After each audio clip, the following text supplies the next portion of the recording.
Pesona si gadis desa, episode 209 dengan judul Sepasang Badut.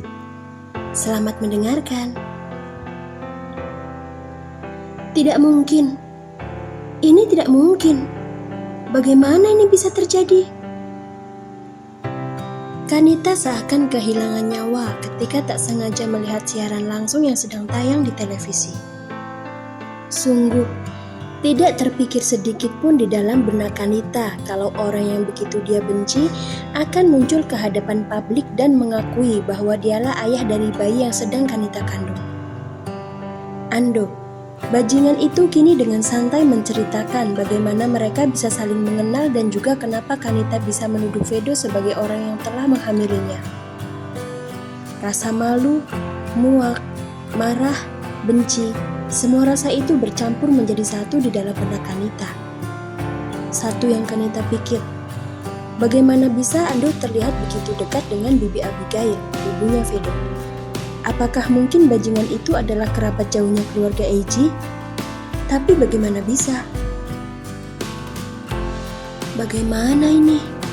Ayah dan ibu pasti akan membunuhku jika mereka sampai melihat siaran ini. Apa yang harus aku lakukan sekarang? Gumam Kanita panik saat terkenang dengan kedua orang tuanya.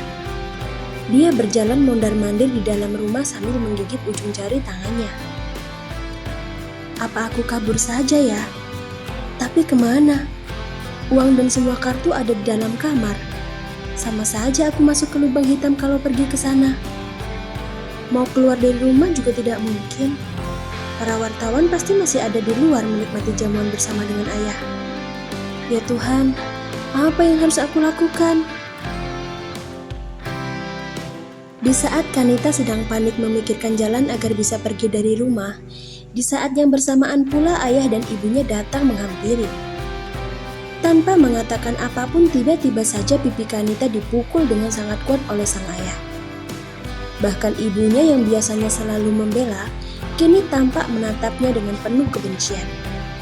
Kanita langsung sadar. Dia sudah tak bisa melarikan diri lagi. Dasar wanita tidak tahu diri. Apa selama ini ayah dan ibu pernah mendidikmu agar berkelakuan hina seperti yang sedang kau lakukan sekarang? Hah? Kurang ajar. Berani-beraninya kau mempermainkan kami, Kanita, teriak Dominic murka. Tadi setelah konferensi pers selesai, Millie dan Dominic menjamu para wartawan yang terlibat dengan hidangan yang sangat mewah. Hal ini sengaja mereka lakukan karena siang nanti rencananya mereka akan membawa Kanita pergi dari Jepang. Namun sayang, rencana yang awalnya mereka pikir adalah yang paling benar ternyata merupakan awal dari kehancuran yang sebenarnya. Ketika semua orang tengah sibuk menikmati hidangan, mereka semua dikagetkan oleh sebuah siaran langsung di mana ada Nyonya Eiji di dalamnya. Dan yang lebih mengagetkan lagi, seorang pria asing muncul kemudian mengaku sebagai ayah dari bayi yang sedang dikandung oleh Kanita. Pria asing itu dengan jelas mengatakan di hadapan awak media bagaimana awal pertemuannya dengan Kanita, yang mana berakhir dengan mereka yang tidur bersama di sebuah hotel. Sungguh, kenyataan ini seakan melemparkan kotoran yang sangat busuk ke wajah Millie dan juga Dominic.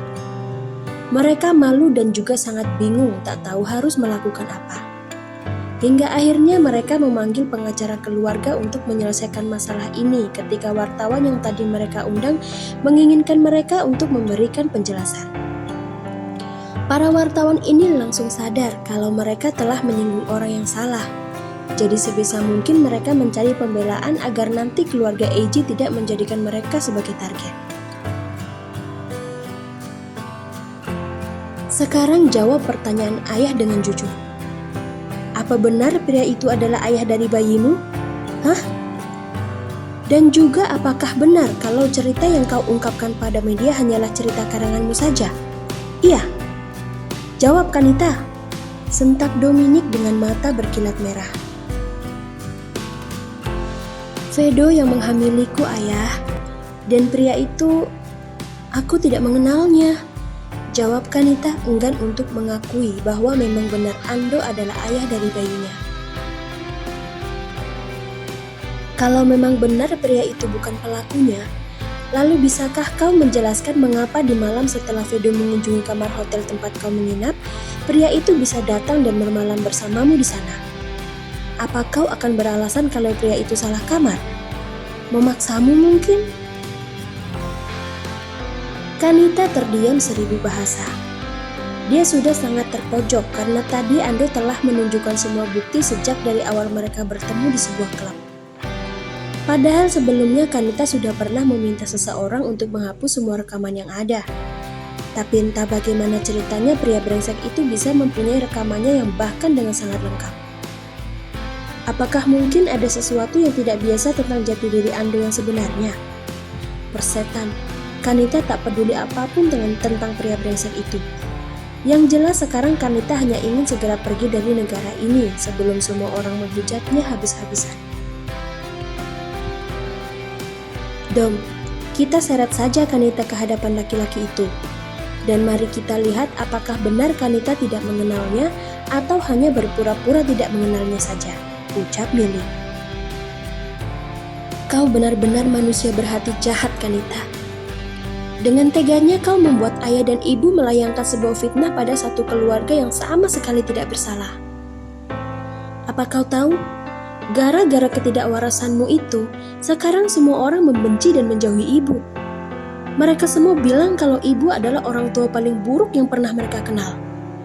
Kau membuat ayah dan ibu kehilangan muka dalam sekejap mata, Kanita. Ibu kecewa padamu. Benar-benar sangat kecewa. Ibu malu mempunyai anak berhati busuk sepertimu. Ibu kecewa. Bu, tolong jangan bicara seperti itu. Aku terpaksa melakukannya. Aku sudah tidak ada pilihan lain. Tolong mengertilah, sahut Kanita panik mendengar kata-kata sang ibu yang entah kenapa terdengar begitu mengerikan. Mengertimu? Milly tertawa dengan sangat kencang ketika diminta untuk mengerti alasan putrinya melakukan ini semua. Setelah itu dia menangis, merasa sangat amat hina setelah dipermalukan oleh putrinya sendiri. Selama ini apa yang tidak ibu berikan padamu, Kanita? Di saat semua orang mendikte kekuranganmu, mati-matian ibu membelamu di hadapan mereka semua. Di saat kau merasa tidak adil akan sikap keras ayahmu, ibulah yang selalu ada untuk memberikan dukungan. Lalu apa yang kau berikan pada ibu sekarang? Hah? Kau dengan mudahnya menghancurkan semua kasih sayang yang telah ibu beri dengan mencoreng wajah ibu menggunakan kotoran binatang yang sangat menjijikan. Kau hamil, lalu meminta kami untuk melakukan konferensi pers dengan tujuan memberi efek jera karena laki-laki yang telah menghamilimu menolak bertanggung jawab. Namun begitu kabar tersebut menyebar, kenyataan bahwa Vedo tak pernah melakukan semua yang kami tuduhkan muncul di permukaan. Ibu malu, Kanita. Ibu malu. Bagaimana bisa kau meminta ayah dan ibu melakukan fitnah secara terang-terangan seperti ini? Apakah sebelum memintanya kau tidak terkenang dengan wajah kami jika seandainya kebenaran itu terbongkar?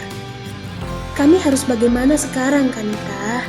Jawab, teriak Milly histeris.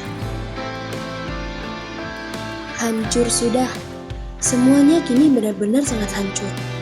Sungguh, Milly tak pernah menyangka akan ada bumerang yang sangat besar menghantam keluarganya. Andai saja Milly tahu kalau Kanita telah mengatakan sesuatu yang bohong, tak akan pernah dia berani menghina dan merendahkan keluarga Eiji seperti yang telah dia katakan ketika konferensi pers berlangsung. Milly menyesal. Benar-benar sangat menyesal karena dia tak sengaja memperlihatkan dirinya yang seperti badut di hadapan banyak orang. Miris, tapi nasi sudah menjadi bubur.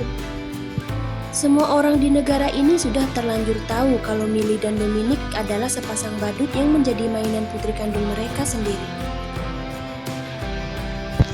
Dom, hari ini kita benar-benar melakukan kesalahan yang sangat fatal pada keluarganya Tuan Mateo. Kita harus segera pergi ke sana dan meminta maaf pada mereka. Walaupun fitnah yang kita umbar sudah terlanjur diketahui oleh banyak orang, Setidaknya kita masih memiliki niat baik untuk mengakui kesalahan yang telah kita lakukan. Dan juga aku ingin sekali bertemu dengan pria yang bernama Ando itu. Aku ingin tahu pasti alasan kenapa dia baru muncul setelah kita membuat konferensi pers ini. Jika memang benar dia adalah ayah biologis dari bayi itu, maka akan lebih baik kalau dia bersedia membawa Kanita serta bersamanya. Aku sudah tidak kuat lagi melihat wajah Kanita yang dengan begitu tega mempermalukan kita di hadapan seluruh penduduk Jepang. Aku sangat malu, Dom, ucap Millie mengajak suaminya pergi ke kediaman keluarga Eiji guna untuk meminta maaf atas kesalahan yang sudah mereka buat pagi tadi. Ibu, aku tidak mau pergi ke sana. Kalian tidak boleh bertemu dengan Ando. Tidak boleh, jerit Kanita panik ketika sang ibu ingin membawanya pergi menemui keluarganya Vedo dan juga menemui Ando. Kanita tidak sudi melakukan hal itu. Penjaga! Teriak Dominic dengan lantang. Hatinya sama sekali tak merasa iba melihat putrinya menangis ketakutan sambil bersujud di hadapannya. Ayah, jangan ayah, jangan. Aku mohon, tolong jangan pergi ke rumahnya Vedo. Tolong ayah, aku mohon. Seret wanita memalukan ini ke dalam mobil kemudian ikat tangan dan juga kakinya. Setelah itu antarkan kami ke rumah keluarga Eiji. Sekarang, perintah Dominic sambil memeluk Millie yang sedang kalut. Dia lalu mengajaknya keluar menuju mobil, mengabaikan Kanita yang masih menjerit histeris di tangan para penjaga.